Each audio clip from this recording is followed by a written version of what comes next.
Hello guys, welcome to my channel Ritu's knowledge house.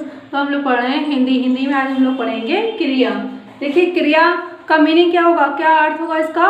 क्रिया का अर्थ होता है करना, ठीक है, डूइंग। तो क्रिया क्या कहेंगे हम, जिस पद में कुछ करने का बोध होता है उसे क्या कहते हैं, क्रिया कहते हैं। जैसे मैंने खाना खाया, तो ये क्या है, मैंने काम किया, है ना, तो क्या ये क्रिया हो गई ना। तो इस तरीके से जो भी कार्य करा जाता है उसके करने का जो बोध होता है तो उसे क्या कहते हैं, हम क्रिया कहते हैं। देखिए, मैंने एक बार लिख दिया है, आप लोग देख लीजिए। जिस पद से कुछ करने का बोध होता है उसे क्रिया कहते हैं। जैसे वह खाना खा रहा है, तो खा रहा है आ गया, तो ये क्या है, क्रिया है ना, काम हो रहा है। आकाश में पंछी उड़ रहे हैं मतलब कार्य हो रहा है। क्रिया के भेद कौन कौन से होते हैं, दो होते हैं। कौन से, मुख्य या प्रधान, और दूसरा है सहायक या गौण। तो हम इसको देख लेते हैं वन बाय वन। देखिए इसको, मुख्य या प्रधान क्रिया, विधेय या विधान में जो अंश कोई स्वतंत्र विधान करता है वह मुख्य रहता है, उसे प्रधान क्रिया कहते हैं। मतलब स्वतंत्र रहता है, ठीक है, स्वतंत्र विधान करता है उसे कैसे कहते हैं, प्रधान क्रिया या मुख्य क्रिया कहते हैं। अब दूसरी देखते हैं हम लोग, सहायक या गौण क्रिया। सहायक मतलब सहायता करे, उसकी हेल्प करे, किसकी, प्रधान क्रिया की। तो किसी स्वतंत्र विधान अर्थात क्रिया का कोई भेद बताता है उसे गौण या सहायक क्रिया कहते हैं। जैसे वह खाना खा रहा है, तो खाना यहाँ पर क्या होगी, खाना यहाँ पर होगी कैसी क्रिया, मुख्य क्रिया। मेन काम तो हमारा यही हो रहा है कि खाना खाया जा रहा है ना, फिर खा रहा है, तो खा रहा है क्या, खा रहा है किसकी, इसकी सहायक क्रिया हो गई। तो ये कैसी हो गई, सहायक क्रिया। अब इसमें लिखा है क्रिया का कोई भेद बताता है, तो मतलब ये भी हो सकता है कि खाना खा चुका है, खाना खा रहा है, या खाना खाएगा। तो किसकी बात कर रहे हैं, मुख्य क्रिया की बात कर रहे हैं कि मुख्य क्रिया सहायक क्रिया को कैसे, सहायक क्रिया मतलब मुख्य क्रिया के लिए कैसे काम करती है। तो इसके लिए हमें पढ़ना होगा धातु। धातु किसे कहते हैं ये हमें जानना होगा, है ना। तो हम लोग देखते हैं आगे धातु।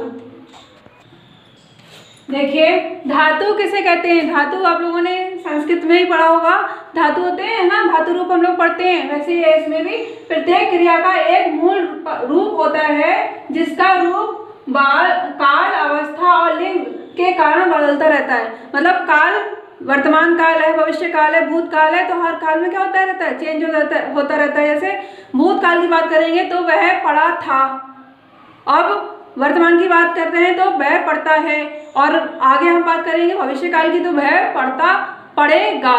तो ये है ना, तो किसके अनुसार चेंज हो रहा है, काल के कारण चेंज होता है और लिंग के कारण भी चेंज होता है कि वह पढ़ती है, तो लिंग चेंज हो गया ना। क्रिया के इस मूल रूप को क्या कहते हैं, धातु कहते हैं।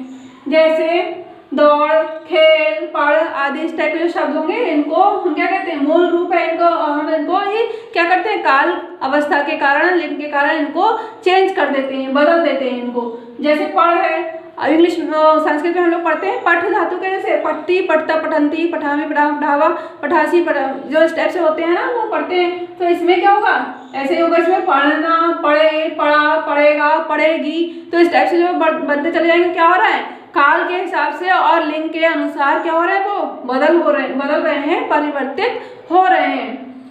फिर है क्रिया के प्रकार। क्रिया कितने प्रकार की होती है, दो प्रकार की होती है। कौन कौन सी, आकर्मक क्रिया और सकर्मक क्रिया। आकर्मक में क्या होता है, जो ये करता है उसका जो फल है वो उसी पर पड़ता है। जैसे बच्चा सोता है तो इस टाइम कोई काम नहीं कर रहा है, वो क्या कर रहा है, सो रहा है, तो उसका फल क्या पड़ रहा है, उसी पर, उसकी क्रिया कर्ता का जो फल है वो क्रिया उस पर ही पड़ता है। तो ये क्या हो रहा है, बच्चा सोता है। अब रवि पतंग उड़ा रहा है, रवि पतंग उड़ा रहा है मीन्स जिस क्रिया का फल कर्ता को छोड़कर कर्म पर पड़े, कर्ता को छोड़कर कर्ता पर नहीं पड़ रहा है, किस पे पड़ रहा है, कर्म पर पड़ रहा है। मतलब पतंग उड़ा रहा है, एक काम कर रहा है ना, पतंग उड़ा रहा है, तो इस पर पड़ता है कौन सी क्रिया होती है, सकर्मक क्रिया। मीन्स काम हो रहा है, अगर कोई भी काम वह कर रहा है, किसी भी तरीके से वह कॉपी पर लिख रहा है, तो ये क्या हो रहा है, काम हो रहा है, वह पत्र लिख रहा है, तो ये काम हो रहा है, क्रिया का होना, कर्म पर पड़ रहा है फल, तो क्या उनकी क्रिया होगी, साकर्मक होगी। और आकर्मक में कोई भी काम नहीं हो रहा, कोई एक्टिविटी नहीं हो रही है ना, तो कौन सा होगा, आकर्मक क्रिया होगी। तो इतना आप लोग को समझ में आया गया। अब हम लोग देखते हैं आगे। इसी में देख लीजिए, इसमें साकर्मक क्रिया में भी दो रूप होते हैं, दो भेद होते हैं। जैसे इसमें होता है एक आकर्मक होता है इसमें, देखिए मैं आपको बता देती हूँ, इसी में होता है और एक कर्मक, और होता है इसमें द्विकर्मक। एक अकर्मक में एक की बात होती है, जैसे रमेश पुस्तक पढ़ रहा है, रमेश पुस्तक पढ़ रहा है, तो एक ही काम हो रहा है ना, पुस्तक पढ़ रहा है ना। अब हम बात करें यहाँ पर कि रमेश अपने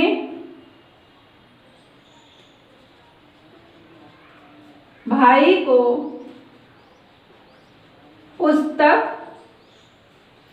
दे रहा है।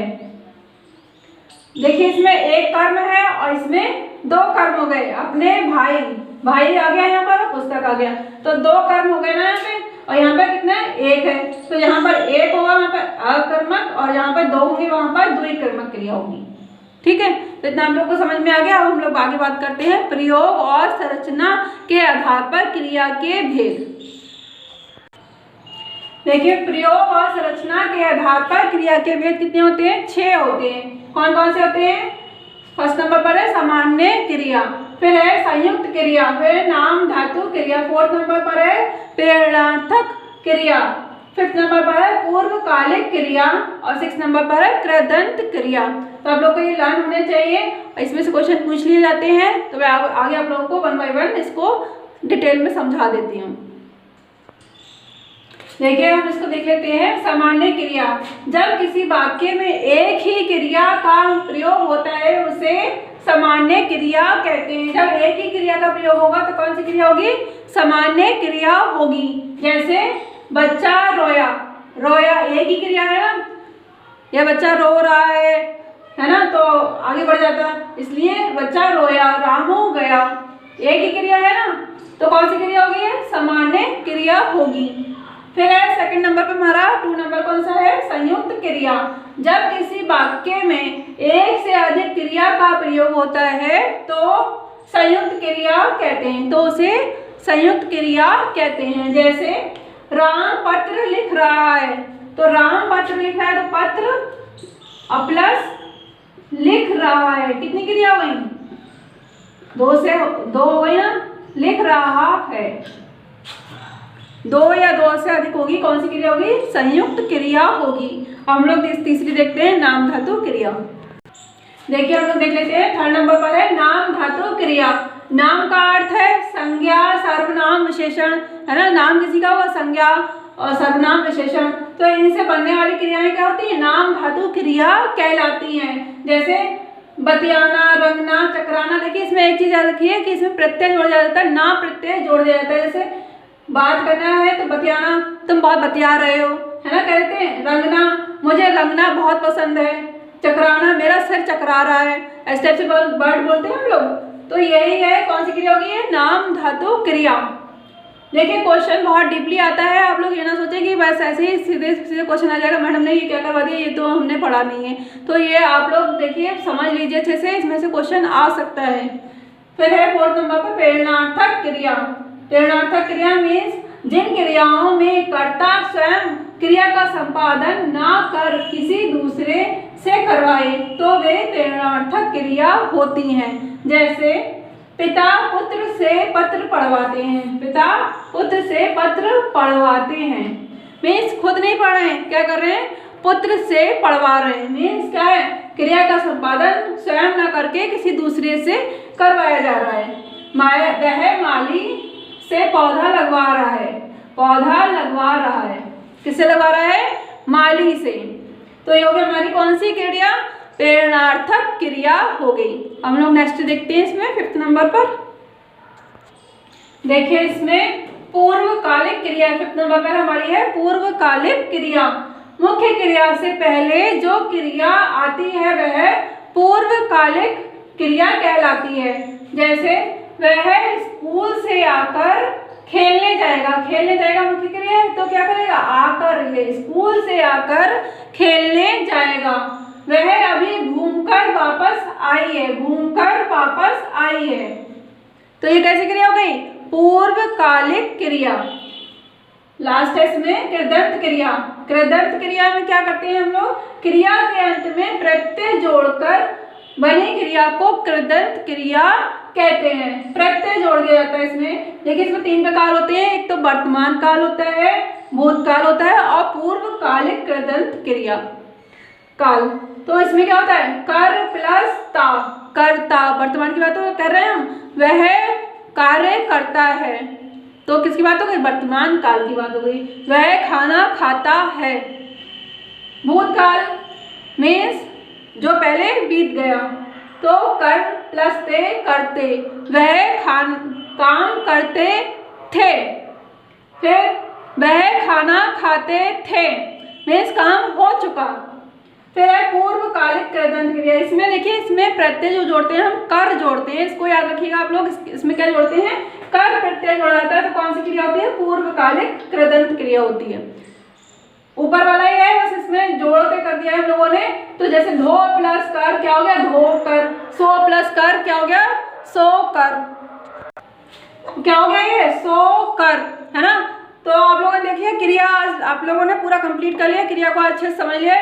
तो हम लोग का ये जो है ये खत्म हो गया हमारा। हम लोगों ने संज्ञा, सर्वनाम और विशेषण, क्रिया ये सब पढ़ लिया। कल आगे हम दूसरा देखते हैं, ठीक है। तो आज के लिए बस इतना ही। हमें वीडियो को लाइक शेयर सब्सक्राइब करिए चैनल को।